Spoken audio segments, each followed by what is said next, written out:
Pai seja com todos, em nome de Jesus. Mais uma vez, é pela graça de Deus que estamos aqui para honrar e glorificar o seu santo nome e, por cima de tudo, compartilhar sua santa e divina palavra.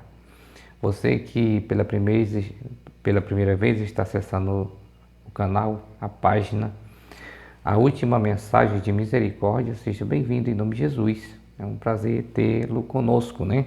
Então vamos ao tema da mensagem de hoje. Estaremos abordando aqui um tema muito interessante que tem como título sabedoria. Vamos à leitura da palavra de Deus. Se, porém, alguns de vós necessita de sabedoria, peça a Deus, que a todos dá livremente, de boa vontade, e lhe será concedida. Amém? Louvado seja o nome do Senhor. Então, este é o conselho bíblico, este é o conselho da palavra de Deus para nós. Se, porém, algum de vós necessita de sabedoria, peça a Deus. Está faltando sabedoria? Tem alguém que necessita deste princípio na vida? Para que nós entendamos melhor o conceito desta palavra, sabedoria, segundo a Bíblia, ela é bem diferente do conceito do mundo, vamos dizer assim, né? Porque, segundo o conceito dos seres humanos, a sabedoria ela é da seguinte forma: é alguém que estudou bastante, que se destacou em determinada área, que já viveu muito, que tem experiência e por aí vai. Mas o conceito bíblico é bem diferente. Ela é um princípio, ela está relacionada com conduta, com obediência e com boas decisões, segundo a palavra de Deus, né? Então vamos ver o que é que diz aqui. Continuando a leitura. Peça, porém, com fé, sem duvidar, pois aquele que duvida é semelhante à onda do mar, levada e agitada pelo vento. Então, o conselho da palavra de Deus para nós é que, se alguém tem falta de sabedoria, tem que pedir da seguinte forma: pedir com fé, tendo a plena certeza que será atendido. Essa é a maneira pela qual Deus nos aconselha a fazer. Continuando. Porque melhor é a sabedoria do que joias, e de tudo que se deseja, nada se pode comparar com ela. Amém? Louvado seja Deus. E aqui, queridos amigos, irmãos e amigos ouvintes da palavra de Deus, nós podemos ter uma percepção da grandiosidade, do valor que existe neste princípio bíblico que é a sabedoria. Quando alguém, segundo a palavra de Deus, usa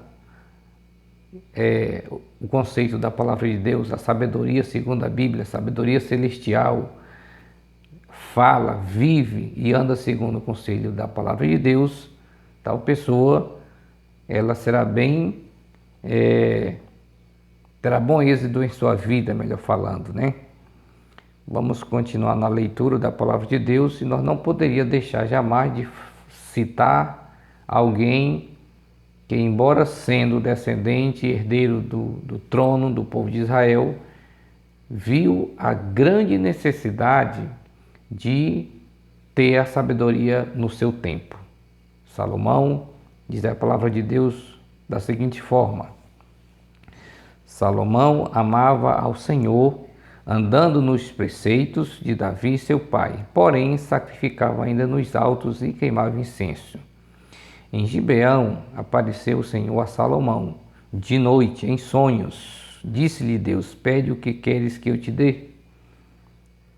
E aí Salomão faz o seguinte pedido: dar-me, pois, agora sabedoria e conhecimento, para que eu saiba conduzir-me à testa deste povo, pois quem poderia julgar este tão grande povo?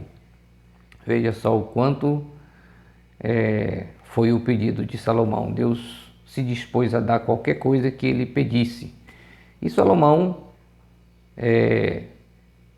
viu a necessidade de pedir sabedoria para conduzir, para administrar sabiamente o povo do Senhor, para lidar com cada pessoa. Então aquele pedido agradou a Deus e do Senhor Jesus dar sabedoria para ele, de uma tal forma que a Bíblia diz que antes e nem depois houve alguém com tanta sabedoria como a sabedoria de Salomão. Salomão, além de receber sabedoria das mãos do Criador, recebeu também riquezas e muito mais, né? Segundo a palavra de Deus.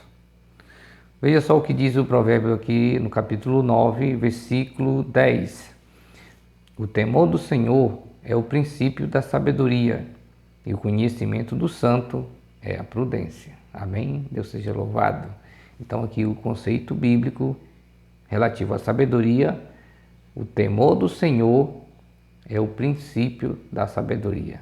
Todo aquele que se dispõe a servir a Deus, a temer a Deus, a andar segundo a sua palavra, está tendo um princípio de sabedoria. Então esta é a maneira como a Bíblia nos ensina. Veja só o capítulo 10, verso 1 de Provérbios. O filho sábio alegra seu pai, mas o filho insensato é a tristeza de sua mãe. Então está realmente como está escrito aqui. Está vinculado, relacionado com conduta, com obediência aos mandamentos, não somente dos pais, mas principalmente aos mandamentos de Deus. O sábio de coração aceita os mandamentos, mas o insensato de lábios vem a arruinar-se. Então aqui é a prova, né? O sábio, ele aceita os mandamentos, aceita conselho, e esta é a maneira pela qual a pessoa que tem sabedoria se conduz, né? Quanto melhor é adquirir a sabedoria do que o ouro, e mais excelente adquirir a prudência do que a prata. Amém?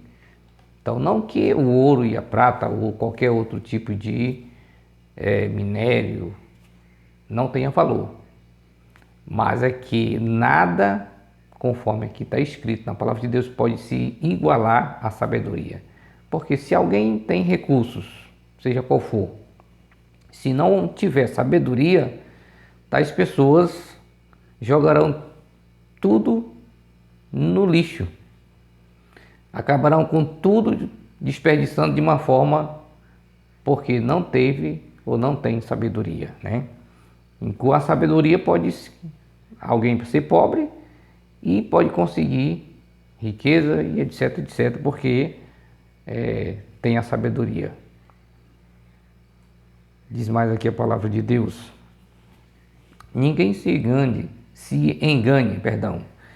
a si mesmo. Se alguém dentre vós se tem por sábio neste século, faça-se astuto para se tornar sábio. Olha que conselho da palavra de Deus, né? Ninguém se engane. Porque, segundo o conceito do ponto de vista humano, a sabedoria humana é diferente, né? Está centralizada em pessoas que estudaram muito, que é um professor, se destacou, enfim, tem experiência da vida. Esse é o conceito da sabedoria humana, mas o conceito bíblico é diferente. Veja só, 1 Coríntios 1, verso 18. Certamente a palavra da cruz é loucura para os que se perdem, mas para nós que somos salvos é o poder de Deus. Então a sabedoria de Deus, a sabedoria segundo a sua palavra, está vinculada com a obediência à palavra de Deus, com a personalidade que nós estamos falando, que é Jesus Cristo. Quantas pessoas deixam de crer na palavra de Deus, na palavra da cruz, e crê em outras coisas que não têm fundamento. Acha que esta mensagem é uma loucura, como diz aqui, enfim, procura todo o pretexto para não obedecer à palavra de Cristo. Então esse tipo de sabedoria Deus não aprova. Crê em tanta coisa que não tem fundamento. E aí diz aqui a palavra do Senhor, né? Deixa eu voltar aqui um pouquinho só. Pois está escrito: destruirei a sabedoria dos sábios e aniquilarei a inteligência dos instruídos. Então, para que nós entendamos melhor esse texto, o contexto dessa palavra, no tempo de Cristo Jesus, na época que ele veio nascer de Maria, enfim, cumprindo as profecias, tinha muita gente sábia, muita gente do ponto de vista humano falando, né? Muita gente estava esperando o Messias, com uma expectativa lá nas alturas de pegar os melhores lugares, vamos dizer assim, para juntamente com o Messias reinar de uma forma como os seres humanos estavam fazendo. Mas quando eles viram Jesus de Nazaré na sua forma simples e humilde, eles não aceitaram como filho de Deus, embora houvesse tantas evidências do seu poder divino, da sua palavra, da sua sabedoria, mas eles preferiram não aceitá-lo. Então esse é o problema, que muitos também no nosso tempo atual fazem a mesma coisa, né? E para finalizar, visto como na sabedoria de Deus o mundo não o conheceu por sua própria sabedoria, aprove a Deus salvar os que creem pela loucura da pregação. Então, embora muitos se dizem ser sábios, segundo o mundo, mas não aceita a mensagem do Evangelho, não aceita Cristo como Salvador, muitos não creem em Deus e tem tantos obstáculos que impedem tais pessoas de ser um verdadeiro sábio. E aí a Bíblia diz que aprove Deus salvar aqueles que creem pela loucura da pregação, que creem, né, nas palavras da pregação, né, da cruz. Enfim,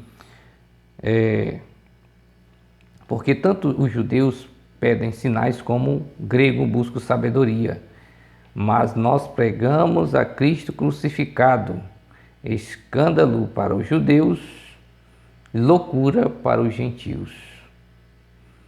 Mas para os que foram chamados, tanto judeus como gregos, pregamos a Cristo, poder de Deus e sabedoria de Deus. Amém? Louvado seja Deus, né? Então, cada país, cada pessoa tem a oportunidade de aceitar a Cristo. O grande sacrifício já foi feito por todos, mas é necessário que tenhamos humildade e que possamos aceitar as evidências histórica e real que existe na palavra de Deus, para que possamos ser realmente participante do grande privilégio de morar no céu, como é muitos, né, que querem realmente morar no paraíso, mas não fazem esforço, não fazem sábias decisões, não se decide, não se converte a Cristo, e aí, quando ele voltar, queridos irmãos e amigos, estarão dividido o mundo, dois grupos, um da direita e outro da esquerda. E cabe a nós aceitar a Cristo conforme Ele nos ensina na sua palavra. Que Deus em Cristo nos abençoe e que nos faça-nos compreender plenamente a sua vontade através da sua santa palavra. Amém? Louvado seja Deus.